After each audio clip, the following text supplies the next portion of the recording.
मंगलाचरण के लिए अपने दोनों हाथ जोड़ लें। नमो अरिहन्ताणं नमो सिद्धाणं नमो आयर्याणं नमो उवज्झायाणं नमो लोय सौसाहूनं मोक्षमार्गस्य नेतारं भेत्तारं कर्मभूभृतां ज्ञातारं विश्वतत्त्वानां वन्दे तद्गुणलब्धये। पंचपरमेष्ठी भगवान की जय। द्वादशांग जन्माणी माता की जय। संत शिरोमणि आचार्य भगवंत 108 श्री विद्यासागर जी महाराज की जय। परम पूज्य गुरुदेव मुनि पुंगव श्री 108 सुधा सागर जी महाराज की जय। अढ़ाई दीपस्थ समस्त मुनिराजों की जय। 10 लक्षण महापर्व की जय। उत्तम ब्रह्मचर्य धर्म की जय। तत्वार्थ सूत्र जी के हम 10वें अध्याय का आज के इस शुभ दिवस का अध्ययन करेंगे। विगत 9 दिनों से हमने 9 अध्यायों को समझा। उन 9 अध्यायों में जीव के बारे में और मोक्ष तत्व को छोड़ करके संवर्ण निजरा तक की चर्चा कल तक के अध्याय में हमने कर ली थी। प्रारंभ के 4 अध्याय में जीव तत्व का वर्णन था। 5वें अध्याय में अजीव तत्व का वर्णन था। 6ठे और 7वें अध्याय में आश्रव तत्व का वर्णन। 8वें अध्याय में बंध तत्व का वर्णन। 9वें अध्याय में संवर और निर्जरा तत्व का वर्णन। और इस 10वें अध्याय में हम यहाँ पर मोक्ष तत्व का वर्णन पढ़ेंगे। मोक्ष किसे कहते हैं, किस प्रकार होता है, किन जीवों को होता है, मोक्ष हो जाने पर क्या अवस्था होती है, या जब मोक्ष होता है तब उस समय जीव की कैसी स्थिति और कैसी परिणति होती है। इन सब बातों पर आज की इस कक्षा में हम विचार करते हैं। आइए सभी लोग अपने अपनी जिनवाणी में 10 अध्याय निकाल लीजिए। मोह क्षयाच ज्ञान दर्शनावरण ज्ञान दर्शनावरणांतराय क्षयाच केवलम। मोह क्षयाच ज्ञान दर्शनावरणांतराय क्षयाच केवलम। मोह क्षयाच अर्थात मोहनी कर्म का क्षय हो जाने से, मोह का क्षय होने पर, साथ में ज्ञान दर्शनावरणांतराय क्षयाच ज्ञानावरण, दर्शनावरण और अंतराय कर्म के क्षय हो जाने से केवलम अर्थात केवल ज्ञान की प्राप्ति होती है। जीव को केवल ज्ञान कब होता है? सामान्य से हम कहते हैं जब 4 घातीय कर्मों का नाश हो जाता है तो जीव को केवल ज्ञान की प्राप्ति हो जाती है। उन 4 घातीय कर्मों का नाश कैसे होता है? तो उत्तर मिला, पहले मोहनीय कर्म का नाश होता है। 4 घातीय कर्मों में पहले 10वें गुण स्थान के अंत में मोहनीय कर्म का नाश होता है, फिर उसके बाद में 12वें गुण स्थान के अंत में तीनों कर्मों का एक साथ नाश होता है, ज्ञानावरण का, दर्शनावरण का और अंतराय का। इसलिए यहाँ पे दोनों को अलग अलग लिखा।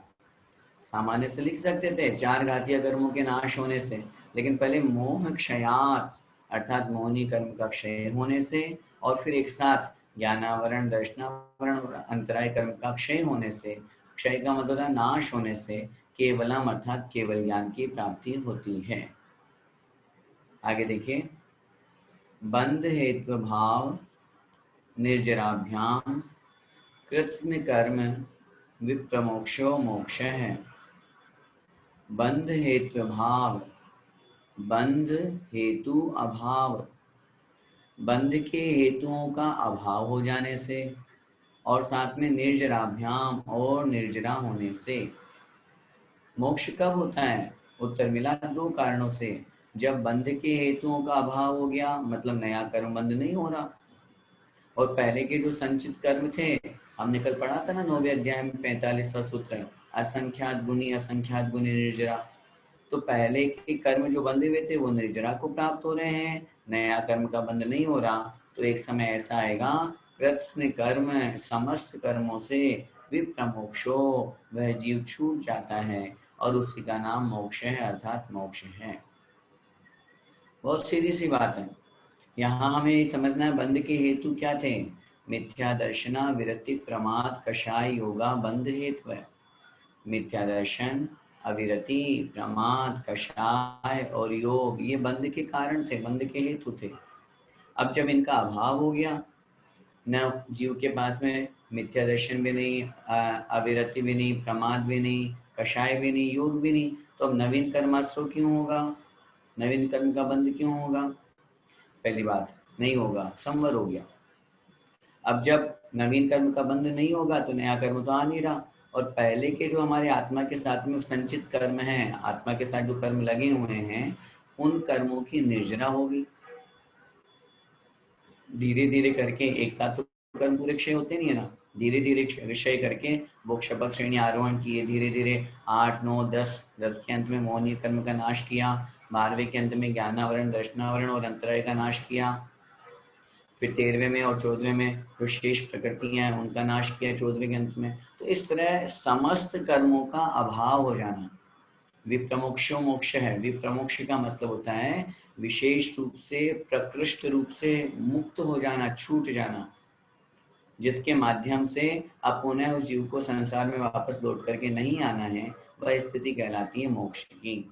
मोक्ष किसे कहते हैं? सभी प्रकार के बंध के हेतुओं का अभाव हो जाने से और कर्मों के निर्जरा होने से जब जीव समस्त कर्मों से छूट जाता है, उसी का नाम मोक्ष है। आगे देखिए, औपशमिकादि भव्यत्वानां च, औपशमिक आदि और भव्यत्व तक के जो भाव हैं वो भी छूट जाते हैं। औपशमिक से भव्यत्व तक कौन से भाव हैं?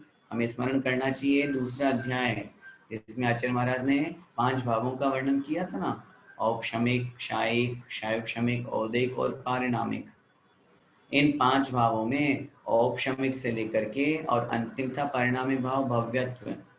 इसलिए कह रहे हैं औपशमिक से लेकर के भव्यत्व तक के जो भाव हैं वे भाव भी अभाव को प्राप्त हो जाते हैं, उनका भी नाश हो जाता है, उनसे भी जीव मुक्त हो जाता है। क्यों हो जाता है? क्योंकि ये जो भाव थे ये संसारी अवस्था के, संसारी जीव के थे। औपशमिक भाव संसारी के, क्षयोपशमिक संसारी के, औदैक संसारी के, इवन पारिणामिक में भी आचार्य लिखा भव्यत्व भाव। सिद्ध भगवान भव्य है कि अभव्य है? उत्तर मिलेगा सिद्ध भगवान न भव्य है न अभव्य है, क्योंकि भव्य और अभव्य का जो गणना है, कथन है, ये संसारी जीव की अपेक्षा किया जाता है। जो मोक्ष जाने की योग्य है होता है उसे भव्य कहते हैं। अब जब मोक्ष चला गया तो उसमें क्या भव्य अभव्य की संज्ञा करें हम? इसलिए ये भव्यत्व भाव भी संसारी जीव का है, इनका भी अभाव हो जाता है, इन भावों से भी जीव छूट जाता है। लेकिन अब प्रश्न बनेगा, क्षायिक भाव तो रहते हैं उनके। क्षायिक भाव का मतलब कर्मों का नाश होने से, जैसे अनंत ज्ञान, अनंत दर्शन। तो वो अगले सूत्र में कह रहे हैं, देखिए, अन्यत्र केवल सम्यक्त्व ज्ञान दर्शन सिद्धत्वेभ्य, अन्यत्र केवल सम्यक्त्व ज्ञान दर्शन सिद्धत्वेभ्य, मतलब औपशमिक से लेकर के भव्यत्व तक के सभी भावों का अभाव हो जाता है। अन्यत्र मतलब सिवाय, छोड़ करके, किसको छोड़ करके? केवल सम्यक्त्व ज्ञान दर्शन सिद्धत्व, केवल सम्यक्त्व, केवल ज्ञान, केवल दर्शन और सिद्धत्व, बस ये भाव उस आत्मा के साथ में रहते हैं। इनके अलावा शेष भावों का अभाव हो जाता है। सिद्ध अवस्था में केवल सम्यक्त्व रहेगा रहेगा, क्षयिक सम्यक्त्व नाश हो गया कर्म का, तो ज्ञानावरण कर्म का नाश हो गया, तो केवल ज्ञान, केवल दर्शन और सिद्धत्व। क्यों? क्योंकि सिद्धत्व भाव भी पहले संसारी जीव में था तो असिद्ध था, अब सिद्धत्व भाव को प्राप्त हो गया। अब प्रश्न बनता है, अब जब समस्त कर्मों का अभाव हो गया तो ऐसी स्थिति में क्या आता है, क्या होता है समस्त कर्मों का अभाव हो जाने पर? तो उत्तर देखिए क्या कह रहे हैं, तदनंतर मूर्ध्वं गच्छत्या लोकांतात्, तदनंतर मूर्ध्वं गच्छत्यालोकान्तात्, तदनंतरम उसके पश्चात, उसके बाद में, किसके बाद में? जब समस्त कर्मों का अभाव हो गया, आठों कर्मों का अभाव हो गया, तो तद अनंतरम उसके बाद में ऊर्ध्वम गच्छति, वह जीव क्या करता है? ऊपर जाता है सीधा। कहाँ तक जाता है? आलोकांतात, लोक के अंत तक। जितना लोक है, माना कि जो हम पुरुषाकार लोक बनाते हैं ना, उसके बाहर 3 वात वाले बने हुए हैं, उनमें अंतिम वात वाले तनुवात वाले, माना कि ये तनुवात वाले की बाउंड्री वॉल है, तो सीधे जाकर के और सिद्ध भगवान ऊपर विराजमान हो जाते हैं। आचार्य ने लिखा सबके सिर समान है, और नीचे से अवगाहना तो कम ज्यादा हो सकती है। आदिनाथ भगवान की 500 धनुष की थी, महावीर भगवान की 7 हाथ की थी, बाहुबली भगवान की 525 धनुष की थी, तो नीचे से अवगाहना कम ज्यादा हो जाएगी, लेकिन सिर सबका एक जय, ठीक है, पूरा तनुवात लेके बिल्कुल टॉप पॉइंट पे। इसलिए लिखा जैसे कर्मों का नाश हुआ, तदनंतरम उसके बाद में ऊर्ध्वम गच्छति, वह आत्मा क्या करती है? ऊपर जाती है सीधी, अगल बगल में नहीं जाती, नीचे नहीं जाती, सीधी ऊपर जाती है। कहाँ तक? आलोकांतात, लोक के अंत तक। अब प्रश्न, ऊपर ही क्यों जाती है? आत्मा का स्वभाव ऊपर ही क्यों कहा गया है? द्रव्य संग्रह जी में आया ना, विस्तसोट डगई, निश्चय से जीव का स्वभाव ऊर्ध्वगमन करना है। क्यों है? तो उसका कारण दे रहे हैं, देखिए। पूर्व प्रयोगात, पूर्व प्रयोगा दसंगत्वात् बंधच्छेदात् तथा गति परिणामाच्च, पूर्व प्रयोगात् असंगत्वात् बंधच्छेदात् तथा गति परिणामाच्च। 4 कारण यहाँ पे दिए जीव की ऊर्ध्व गमन की। जीव सीधा ऊपर क्यों गमन करता है, ऊपर क्यों जाता है? पूर्व प्रयोगात्, पूर्व में बार बार प्रयोग करने से। पूर्व में पहले वो बार बार जीव अभ्यास कर रहा था, मन बना रहा था, मुझे तो ऊपर जाना है, मुझे तो सिद्ध बनना है, मुझे तो सिद्ध बनना है, और जैसे कर्मों का नाश हुआ तो सीधा ऊपर चला गया, पूर्व प्रयोगात्। दूसरा कारण दिया असंगत्वात्, संग का मतलब होता है परिग्रह, बोझ, और असंगत्वात् मतलब परिग्रह से रहित होने के कारण से। अभी कर्मों के बोझ के कारण से आत्मा नीचे थी, संसार में भटक रही थी, भारी थी आत्मा कर्मों के बोझ से, लेकिन जैसे ही कर्मों का बोझ हटा, हल्की हुई आत्मा और सीधा ऊपर की ओर चली गई। असंगत्वात्, संग मतलब परिग्रह, परिग्रह से तात्पर्य कर्म रूपी परिग्रह नहीं होने के कारण से या समाप्त हो जाने से वो आत्मा हल्की होकर के सीधी ऊपर चली गई। तीसरा उदाहरण दिया, तीसरा यहाँ पे सिद्धांत बताया, बंधच्छेदात्, असंगत्वात्, इसके बाद में बंधच्छेदात्, बंध का विच्छेद हो जाने से। पहले आत्मा कर्मों से बंधी हुई थी, पूरा कवर हुई थी आत्मा, आत्मा के चारों तरफ, आत्मा के प्रदेश, प्रत्येक प्रदेश पर कर्म थे, लेकिन जैसे ही उस बंधन से मुक्त हुई, कर्म बंधन से मुक्त हुई और बंध का विच्छेद हुआ, कर्मबंध नाश हुआ, तो सीधी आत्मा ऊपर की ओर गमन कर गई। और चौथा, तथा गति परिणाम आच्य, अर्थात उसी अनुसार गमन करने का स्वभाव होने से।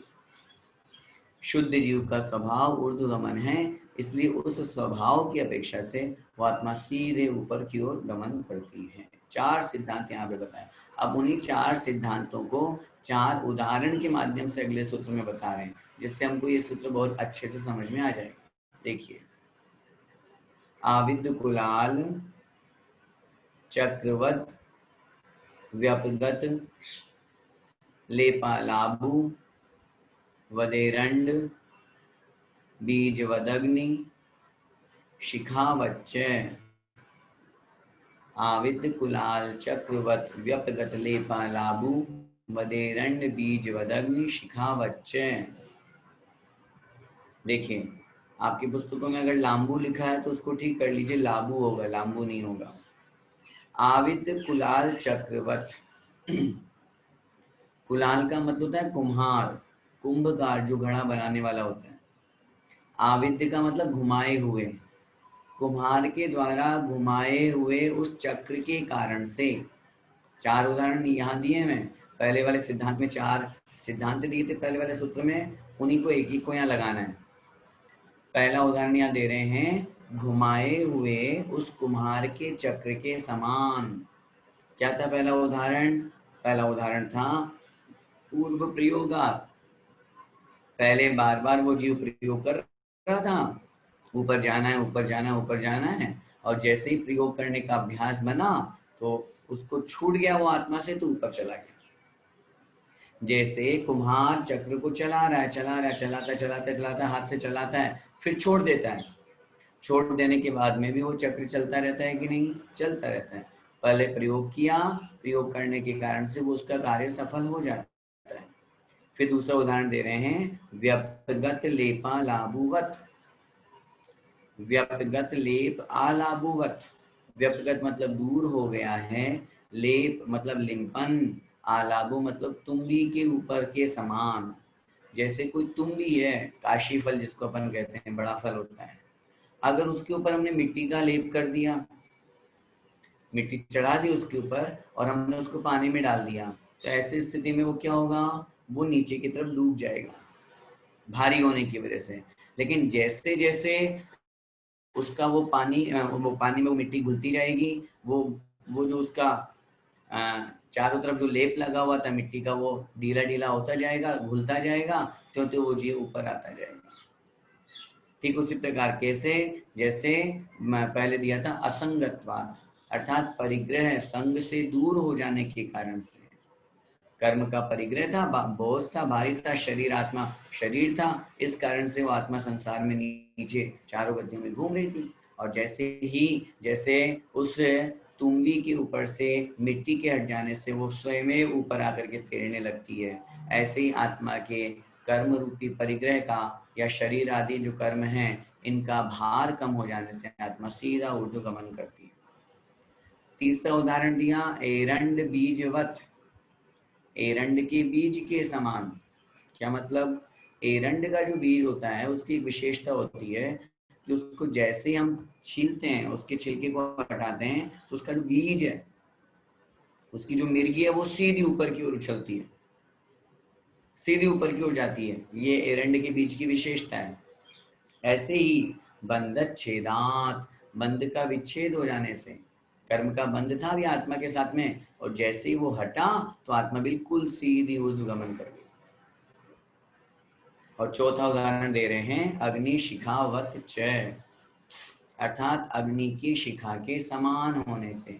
अग्नि की शिखा, अग्नि हम जलाएंगे, कितना भी चारों तरफ कवर कर लें, कैसा भी प्रेशर डाल दें, हवा डाल दें, कुछ भी कर लें, अग्नि की शिखा हमेशा ऊर्ध्वगमन करती है, ऊपर की ओर ही अग्नि जलती है। चाहे कितनी भी तेज हवा चले, उस हवा के प्रवाह से वो ऐसे आड़ी हो जाएगी, तिरछी हो जाएगी, लेकिन ऐसे फिर वापस ऊपर ही जाएगी वो अग्नि। अग्नि का स्वभाव होता है ऊर्ध्वगमन, ऊपर की ओर अग्नि की शिखा ऊपर ही जलती है। ठीक ऐसे ही आचरण लिखा, तथा गति परिणामाच्य, उस जीव का वैसा ही गमन करना स्वभाव होने के कारण से। लेकिन ये ऊर्ध्वगमन का स्वभाव सिर्फ सिद्ध जीव का है, संसारी जीवों का नहीं। संसारी जीव को अगर स्वर्ग में जाना है और एक ही प्रदेश, एक ही पंक्ति में जाना, तो एक अलग बात है। लेकिन ऐसा नहीं समझना कि प्रत्येक जीव पहले ऊपर जाता है फिर नीचे जाता है, नहीं। शुद्ध जीव का, सिद्ध जीव का ऐसा स्वभाव वो ऊर्ध्वगमन करता है। तो ये चार कारण यहाँ पे चार उदाहरणों के माध्यम से समझाया कि जीव ऊर्ध्वगमन जो करता है उसमें कारण क्या है। उसमें कारण सबसे महत्वपूर्ण ये है, चार कारणों में सबसे पहला है, बार बार ऊर्ध्वगमन का अभ्यास करने से वो जीव सीधा ऊपर चला गया। कर्मों के परिग्रह भार से रहित होने के कारण से वो सीधा ऊपर हल्का होकर के ऊपर चला गया। कर्म बंधन से मुक्त हो जाने के कारण से वो सीधा ऊपर चला गया। और ऊर्ध्वगमन शुद्ध जीव का स्वभाव होने के कारण से वो जीव सीधा ऊर्ध्व गति को प्राप्त होता है। अब प्रश्न बना, आपने कहा तदनंतर मूर्ध्वम गच्छत्या लोकांतात, आपने कहा लोक के अंत तक जाकर के और वो वहां स्थिर हो जाता है, लोक के अंत में जाता है। तो प्रश्न बनता है, लोक के अंत में क्यों गया, उसके आगे क्यों नहीं गया? तो उत्तर मिला, धर्मास्तिकाया भावात। बोलिए, धर्मास्तिकाया भावात। धर्म अस्तिकाया भावात, धर्म आस्तिकाय नाम का जो द्रव्य है उसका अभाव होने के कारण से। क्या मतलब हुआ? मतलब ये हुआ सॉरी, मतलब ये हुआ कि जो धर्म द्रव्य वो कहाँ तक है, वो लोक में तो है, अलोक में तो है नहीं। जो ये हमारी तनुवात वाले की बाउंड्री वॉल है, इसके बाहर तो अलोकाकाश है ना। अब अलोकाकाश में तो मात्र आकाश द्रव्य है, धर्म द्रव्य है ही नहीं। तो धर्म द्रव्य निमित्त है गमन करने में, पढ़ के भी आए अपन पहले। धर्म द्रव्य नहीं होगा तो जीव और पुद्गल का गमन नहीं होगा। तो ऐसी स्थिति में जहां तक धर्म द्रव्य है वहां तक जीव गमन करेगा। जीव की शक्ति तो अनंत ऊर्ध्व गमन करने की है, लेकिन निमित्त के बिना उपादान भी कार्यकारी नहीं हो पाता है। इसलिए यहाँ पर हमको ये समझना चाहिए कि धर्म द्रव्य रूप निमित्त नहीं होने के कारण से वह जीव वहाँ तनुवात वलय के टॉप पॉइंट में जाकर के स्थिर हो जाते हैं, उसके आगे गमन नहीं करते हैं।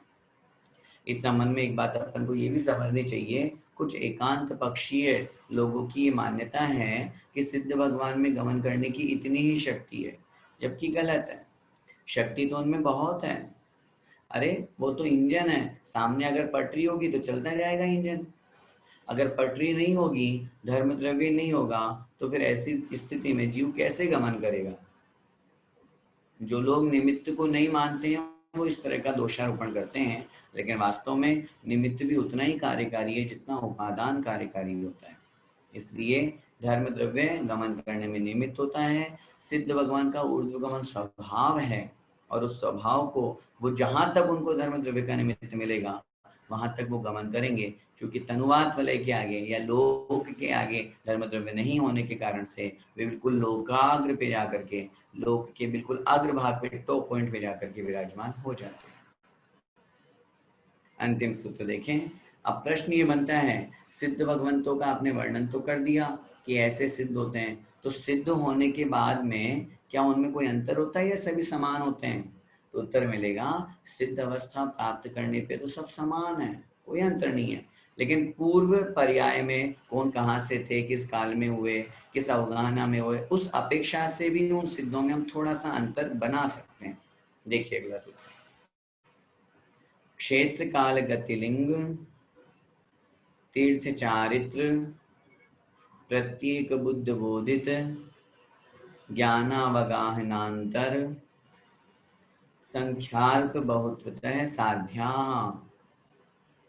क्षेत्र काल गतिलिंग तीर्थ चारित्र प्रत्येक बुद्ध बोधित ज्ञानावगाहनांतर संख्याल्प बहुत्वतः साध्या।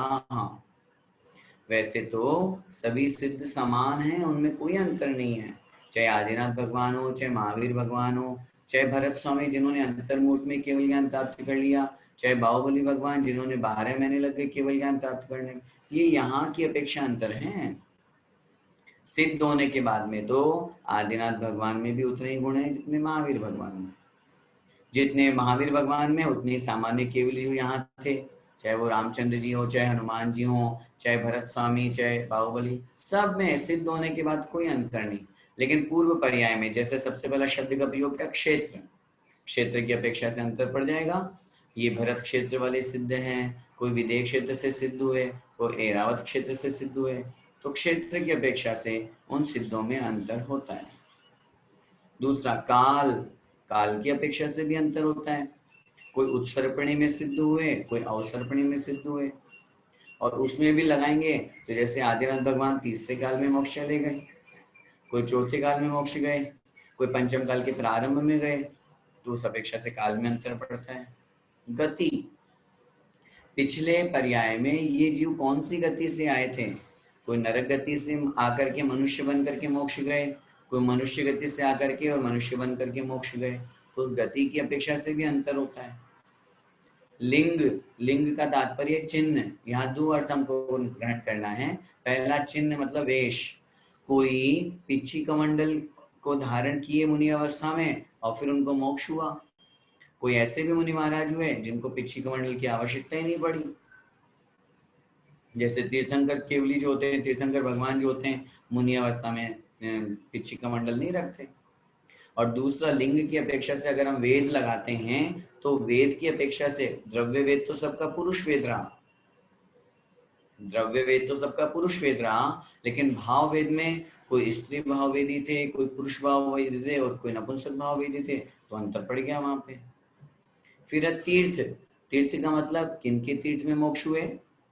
कोई आदिनाथ भगवान के तीर्थ काल में मोक्ष गए, कोई महावीर भगवान के, कोई शांतिनाथ भगवान के, कोई चंद्रप्रभु भगवान के, कोई पार्श्वनाथ भगवान के, तो उस अपेक्षा से भी उन सिद्धों में अंतर हुआ कुछ।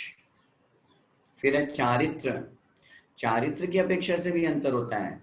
सामान्य चारित्र तो होता ही है, लेकिन कोई मुनि महाराज ऐसे हुए जो सामायिक चारित्र के साथ में और आगे सीधा परिहार विशुद्धि भी करने की आवश्यकता नहीं है, सीधा सूक्ष्म सांप्राय किया और यथाख्या चारित्र से मोक्ष को प्राप्त हो गए। कोई मुनि महाराज ऐसे हुए जिनको छेदोपस्थापना चारित्र को ग्रहण करना पड़ा, परिहार विशुद्धि चारित्र भी उनके हो गया। तो चारित्र की अपेक्षा से भी सिद्धों में अंतर हुआ करता है। फिर प्रत्येक बुद्ध बोधित, प्रत्येक बुद्ध और दूसरे होते हैं बोधित। प्रत्येक बुद्ध का मतलब जिन जो बिना किसी से उपदेश प्राप्त किए ही मुनि दीक्षा लिए और आत्मकल्याण करके मोक्ष चले गए, जैसे तीर्थंकर, उन्हें किसी के संबोधन की उपदेश की आवश्यकता नहीं होती, वे खुद अपना आत्मकल्याण कर लेते हैं। और दूसरे होते हैं प्रत्येक बोधित, अर्थात किसी सामने वाले ने उपदेश दिया, समझाया, तो उनके मन में आया हाँ मुझे वैराग्य धारण करना है और आत्मकल्याण करते हैं मोक्ष को प्राप्त कर गए, तो ये कहलाए प्रत्येक बोधित। फिर है ज्ञानावगाहनांतर, ज्ञान की अपेक्षा से भी अंतर होता है। मति ज्ञान, श्रुति ज्ञान और अवधि ज्ञान प्राप्त करके सीधा केवल ज्ञान प्राप्त कर गए, अथवा मति ज्ञान, श्रुति ज्ञान और मन परिज्ञान, अवधि ज्ञान की आवश्यकता ही नहीं पड़ी। तो ऐसी स्थिति भी हुआ करती है कि मति ज्ञान, शुद्ध ज्ञान था और सीधा केवल ज्ञान को प्राप्त कर गए, तो ज्ञान की अपेक्षा से भी उन सिद्धों में अंतर हो गया। अवगाहना की अपेक्षा से अंतर, अवगाहना का मतलब होता है हाइट। बाहुबली भगवान 525 धनुष के, आदिनाथ भगवान 500 धनुष के, अजितनाथ भगवान 450 धनुष के, महावीर भगवान 7 हाथ की ही रहे। तो अवगाहना की अपेक्षा से भी उन सिद्धों में अंतर हुआ करता है। फिर है अंतर, संख्याल्प बहुत्वतः साध्या। अंतर मतलब गेप, एक सिद्ध भगवान के होने के बाद में कितना गेप पड़ा अगले सिद्ध भगवान को होने में, उसमें भी सिद्धों में अंतर हुआ करता है।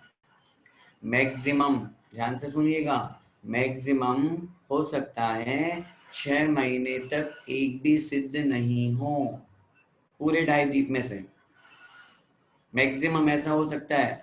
मैक्सिमम टाइम पीरियड ये है गेप का, अंतर का। अंतिम 8 समय में फिर 608 जीव मोक्ष जाएंगे ही जाएंगे, ये नियम है। 6 महीने 8 समय में 608 जीवों को मोक्ष होना है, नियम है ये। कहाँ से होना है ये मोक्ष?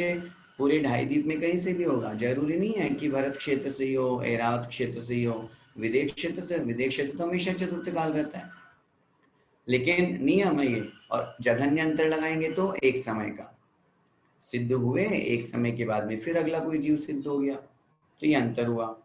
इसके बाद में संख्या, संख्या की अपेक्षा से भी अंतर होता है। किन्हीं स्थानों से अधिक संख्या में जीव जाते हैं, जैसे विदेश क्षेत्र से सिद्ध होने वाले जीवों की संख्या ज्यादा है, भरत और ऐरावत उसकी अपेक्षा से कम है। जब हम समुद्र की बात करेंगे तो लवण समुद्र है या कालोदधी समुद्र है, तो समुद्र की अपेक्षा से भी अंतर होता है। भाई समुद्र, पूरे 2.5 द्वीप का ऐसा कोई पिन पॉइंट नहीं है जहां से जीवों को मोक्ष ना हुआ हो। जहां हम बैठे, जहां आप बैठे, वहां से भी मोक्ष हुआ है। अनादिकाल से मोक्ष हो रहा है, एक भी स्थान खाली नहीं है वहां पे। इवन समुद्र जो हमने पढ़े थे, लवण समुद्र, कालोदधी समुद्र, जितने विशाल विशाल है, वहां से भी जीव को मोक्ष हुआ है, लेकिन वो कम हुआ है, क्योंकि वहां जीव को मोक्ष होने का जो कथन किया जाता है वो उस अपेक्षा से किया जाता है कि अगर कोई मुनि महाराज ध्यान में लीन है और किसी बैर के कारण से किसी देव ने उठा करके उनको समुद्र में फेंक दिया, तो समुद्र में फेंक देने के कारण से जैसे समुद्र में गिरे और उनको केवल ज्ञान की प्राप्त होकर मोक्ष को प्राप्त हो गए।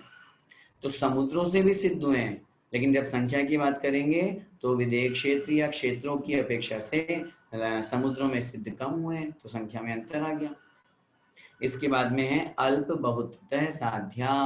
अल्प माने कम और बहुतः माने ज्यादा, कहीं से कम और कहीं से ज्यादा की अपेक्षा से भी सिद्धों में अंतर साधना चाहिए। जैसे सबसे ज्यादा सिद्ध कहाँ से होंगे? विदेह क्षेत्र से होंगे। और सबसे कम सिद्ध कहाँ से होंगे? लवण आदि समुद्रों से होंगे, लवण समुद्र और कालो नदी से। लेकिन सब जगह से होंगे।